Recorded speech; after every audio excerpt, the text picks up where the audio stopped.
1996 के अंदर जोग माया प्रकट रूप धारण करती है, भक्तों को दर्शन देती है। भक्त लोग श्रद्धा से देवी माँ के चरणों में नतमस्तक हो जाते हैं। गुरजी मुंडा ये केशिंगा से 15 किलोमीटर दूरी पर जंगल, चारों तरफ पहाड़, नदियाँ, झरने ये ही यहाँ पर नज़र आते हैं। इस स्थान पर आने के बाद अंतर की जो ज्योति है वह स्वयं प्रज्वलित होती हुई नजर आनी प्रारंभ हो जाती है। शक्ति का हमेशा से ही इस संसार के अंदर प्रभुत्व रहा है। जहाँ शक्ति होती है वहाँ पर भक्ति का जागरण है वह भी होना प्रारंभ हो जाता है। पश्चिम उड़ीसा प्रदेश की धरती है, वह शक्ति और भक्ति की प्रतीक के रूप के अंदर उभर कर सामने आई है। यहाँ पर बहुत बड़े बड़े मंदिर है, वो हमारे को देखने को मिल जाते हैं, जहाँ पर लोग श्रद्धा के साथ आकर अपनी आस्था का प्रकटीकरण है करना प्रारंभ कर देते हैं।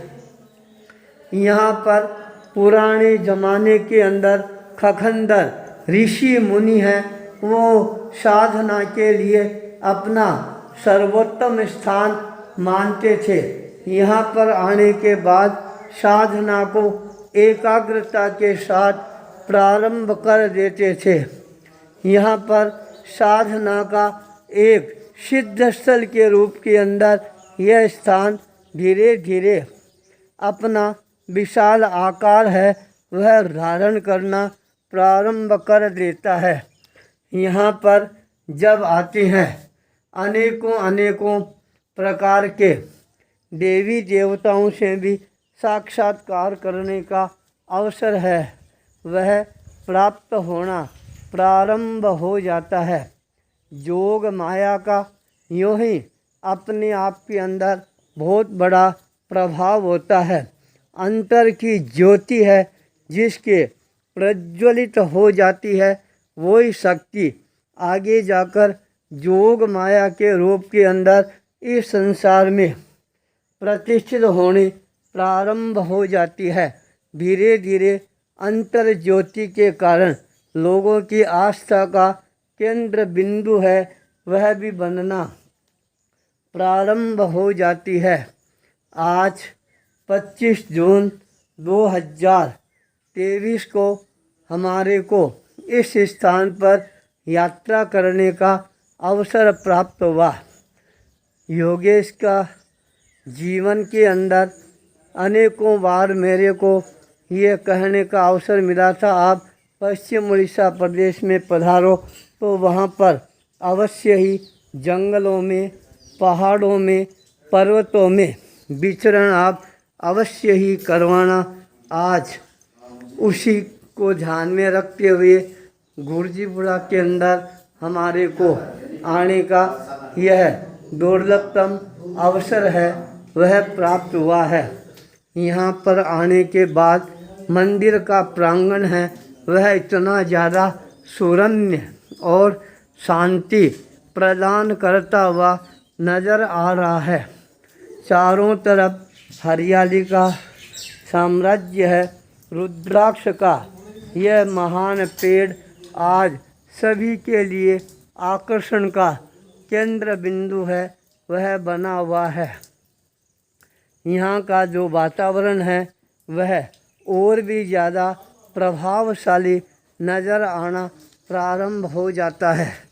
जब यहाँ का वातावरण देखते हैं तो अपने आप ही साधना की भावनाएं मन के अंदर जागृत होनी प्रारंभ हो जाती है। साधना की अनुपम शक्ति से हमारे को एक तरह से साक्षात्कार है वह करने का अवसर है प्राप्त हो जाता है।